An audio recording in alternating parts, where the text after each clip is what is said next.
Hello and welcome back to No Bullshit. Today we finally return to covering MTV Decoded. Francesca Ramsey has still been kicking around over there. Yes, Franny has been falling apart since 2016. Her videos are tanking, horrible views and ratings, and the reception in the comments is terrible too. So if you ever wanted proof that companies like MTV and Viacom keep shows and hosts around for political purposes, MTV Decoded is certainly a great example of that. Any other show would have been cancelled a long time ago. No one likes or enjoys this content, but MTV keeps pushing it out anyway, because Francesca Ramsey is a speaker for the progressive movement. Make no mistake, guys, she's one of the left's tools being used to push failing Democrat concepts, like multiculturalism and communism, pushing them on to younger generations, of course. Fortunately, Franny isn't really being that effective, not at all. Everyone with any common sense simply hates her and thinks her ideas are stupid, but alas, if they keep putting this shit content out, someone's gotta keep debunking it. That brings us to this year's brand spanking new season of MTV Decoded. That's right, they're in season 7 now, and despite the show's poor performance and unprofitable business model, MTV Decoded carries on, and so too must our reviews carry on as well. Today's video is called Why Are There So Few Asians in Hollywood? And spoiler warning, I got a quick answer for that. It's because most Asians are in Asia, obviously. But let's go ahead and give them a chance and take a look at the video, I suppose. Check this out. Imagine if you went to see a movie about Elvis Presley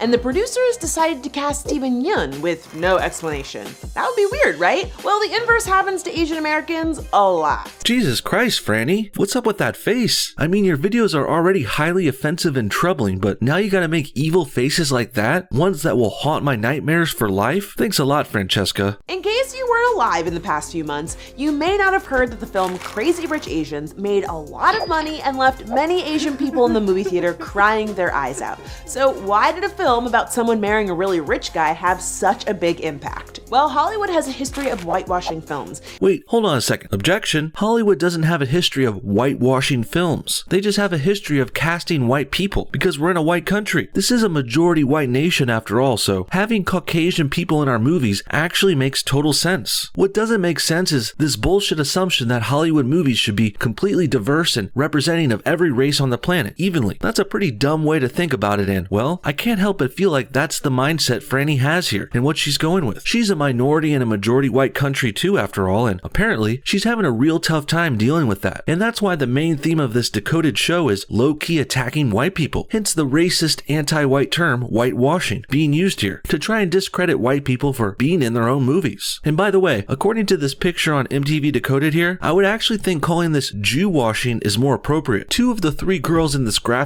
are Jewish after all, but God forbid we attribute that to these ladies here. Hell no, they are doing something supposedly wrong and negative, so they're being labeled white to try and bring down other whites, because that's Franny and MTV's super racist goal here, don't forget. Thanks, Francesca. I'm Lily Du. And I'm Faria Khan. And we're here to break down Asian whitewashing in Hollywood. No, I'm Lily Du. And I'm Faria Khan. Whitewashing in Hollywood is a huge problem. I mean, at this rate, if you want to see yourself on screen, you might want to be white.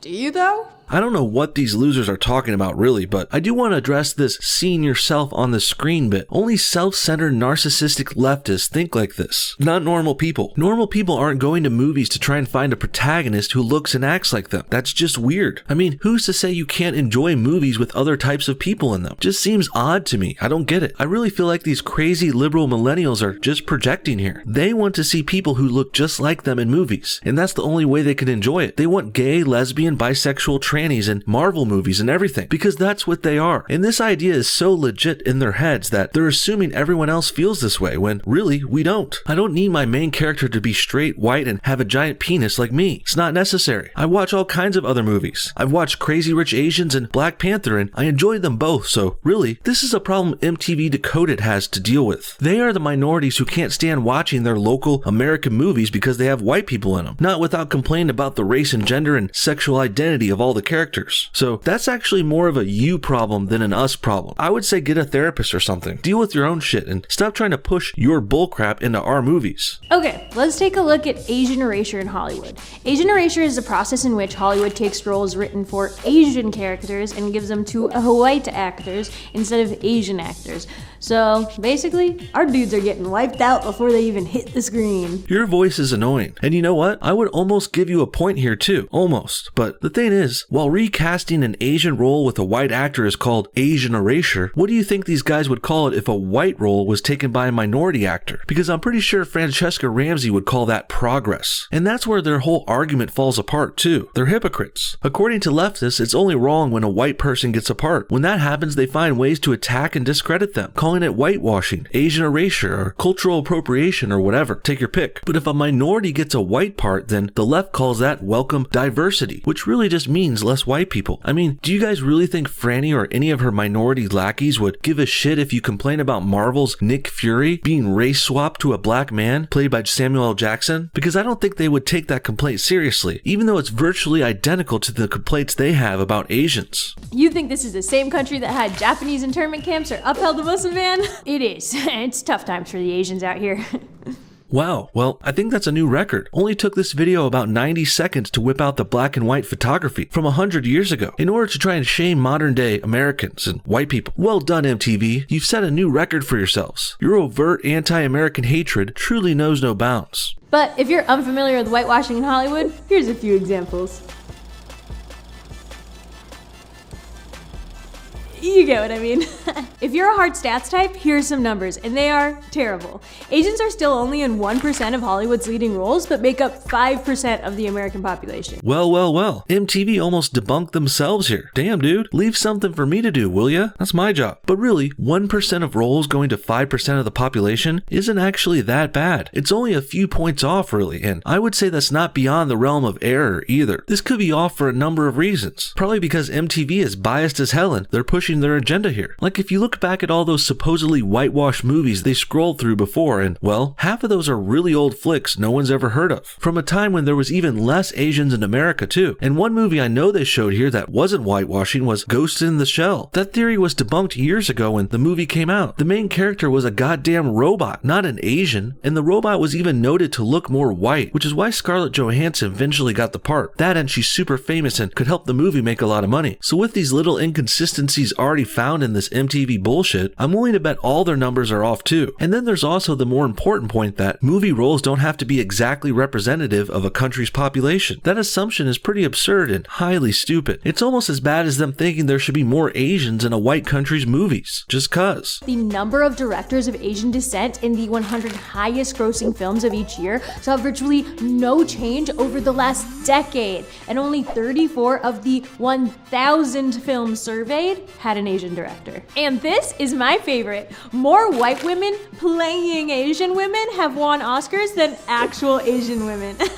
Okay, here's the other thing. I don't think MTV ever thought of this, but what if Asians just aren't as good at acting or directing? At least not in what they're bringing to the American cinema. Now, I don't know if this is true, it's probably not, but it's certainly worth considering. And to me, this is a much more reasonable explanation than what MTV is implying. This stupid cringy girl and Francesca, they pretty much are assuming this is all happening because of racism. They think there's a secret white supremacist conspiracy in America, keeping Asians out of movies, amongst other things. But I think it's much more likely that we just haven't seen as many good Asian actors in the American cinema. And that's not necessarily because Asians are worse at acting overall either. I really just think it's because the best of the best in Asian acting are probably performing and participating in their own Asian cinemas. We're not getting the best Asians here all the time. The best Chinese actors are probably going to be in movies in China or Hong Kong, and the best Japanese ones are going to go off in Japan and make movies there, and so on. It makes total sense to me, and most people could come to this simple conclusion easily, but MTV Decoded, they're not sending their brightest. Kinda like how Asian isn't sending their best performers. So what are Hollywood's fun excuses for whitewashing movies? A lot of execs choose the popular financial excuse that there aren't enough Asian stars to lead big productions, and they need those white stars to make back their giant budgets. It's not that they're racist, it's that everyone else is racist. Well, at least this chick outright says it here. They think Asians aren't being cast in other countries' movies because of racism. And Hollywood doesn't cast big-name celebrities to make more money either. They do it because they hate people from China. Right. Very likely. And hey, maybe it's time to consider the other end of this thing. Before I was saying how maybe Asians aren't that good at acting, or at least their best aren't coming to America. Well, now, let's look at the flip side of that. All this talk about white Americans getting all these big roles and having international appeal, well, it's got me thinking, hey, maybe Americans are just better at it. it. We're the best actors, directors, and we're making the best movies. That's why we get the best parts and the highest paychecks. So with that in mind, funny enough, in an effort to attack and call Americans racist and our cinema racist, MTV Decoded actually made us realize that we are the best, and we're kicking ass because of it. I mean, that's why they want more Asian parts in our movies after all. You don't see people trying to put Americans into Bollywood movies or Hong Kong movies or whatever. No one cares if there are more whites in African cinema, and that's because no one gives a shit about these other countries and their movies. Everyone that's anyone wants to get in on Hollywood and the American movie experience, and I appreciate MTV Decoded indirectly reminding me of that. The reason why he cast Scarlett Johansson as a Japanese character and then used CGI to make her look more Asian is because she's the best actress of her generation.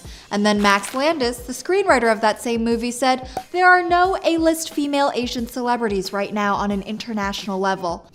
I wonder why that is. Well, I'm sure you think it's because of racism. There's no female Asian international superstar actress because the whole world is racist against you. And oh look, shocking, the girl saying this is a female Asian actress type herself. I guess it's much easier to blame you and your type's failures on racism than it is to admit the truth that you all just can't act or market yourselves as good, or you're not as popular. It's pretty simple actually, but realizing the truth would also require these idiots to admit that whites and Americans are better at it. But no, they have an excuse for that too. Whites succeed because of white supremacy, which is basically them just blaming racism once again, in a different way. And come to think of it, them blaming everything on racism is actually part of the reason they're not succeeding. It's a self-defeating mindset because in their heads, they can't win anyway, so why even try? This is not the mindset of a person who wants to go the extra mile and work hard anyway. These kinds of people are useless losers who just have dumb excuses for everything. In this case, it's racism. Roles get you roles. If Hollywood wanted to, they could choose to make stars out of any of these Asian actresses who have proven their talent in a slew of very popular movies. So your suggestion is that Hollywood should shove Asians down people's throats more, even if they're not wanted or they're not as good for the parts. Genius idea. Let's affirmative action movie parts even more than they already are. And where have I heard this strategy before? Oh yeah, that's exactly what MTV is doing with this failing Decoded series. So it's no wonder they're suggesting people do it somewhere else. MTV is shoving this series down people's throats, even though no one asks for it or likes it one bit. But there's one difference with Hollywood. They're actually smart enough to give up on shit like this after a while. They run things like more of a business over there, so if a star or a movie or a project isn't making money anymore, they have to move on. And I'm sure they would pump out more Asian-led movies if it was warranted, if people were buying tickets for them. Female Asian roles could be more in demand too, but they just aren't. Most people don't care about forced diversity like this, and I really don't think we should be either. Also, I'm available. Hit me up. And by the way, all of Scarlett Johansson's star power didn't keep Ghost in the Shell from bombing big time at the box office. Look, clearly a lot of excuses at this point are just plain bullshit. Hey, that's my line. And man, this girl sounds so damn bitter here. Clearly she wanted that part for her or one of her people, and I'm willing to bet she's struggled finding work in entertainment, and I'm sure she blames that all on racism too, just like how she blames it for everything else. In the end, this new MTV Decoded video is just as dumb and offensive as ever. Sure, they pretend to care about the movies and representation of races and genders within them, but really, they just want to be tribalistic and put their stamps on everything that's popular. SJWs love attacking popular industries like music and gaming, so movies are no exception. And this whole premise just goes to show that they really don't get what Hollywood and storytelling is all about. It's not about casting movies based on the exact percentage of every race in a country, and if that's not fair or even, you're a total racist. No, movies aren't about that at all. They're about having a laugh, being scared or excited when you can follow along a main character's adventure. Now, if you got the right parts and a good story, a strong cast, and a decent production, it really doesn't matter if the main character is black or white or human or animal or even an alien. The Ghost in the Shell movie started a freaking robot after all. And now, 2 years later, MTV Decoded is crying about what race it is. The race of a robot. Absolutely absurd. If anything, if they're going to complain about this movie, they should talk about how bad the adaptation was based off the books, and how the graphics looked cheap and Scarlett Johansson may have been phoning it in at times. But none of that's even mentioned here at all, because all MTV and Decoded care about is race and identity politics, and leftist and progressive shit as well. They know nothing about movies and acting and storytelling, and it really shows. And that's why I say say no one should be listening to this video and these people or taking any advice from them, especially about filmmaking. What do you guys think? Why do you think there's so few Asians in Hollywood? Is it because Hollywood is in America and not Asia? Or is it because everyone in the world is racist? Comment your thoughts on everything below, and also, if you want us to review more MTV Decoded videos, make sure you hit that like button. Let's get to say 4,000 likes and I'll go ahead and review the next video in their series, which is going to be a doozy. Thanks again for watching today, and we'll see y'all next time.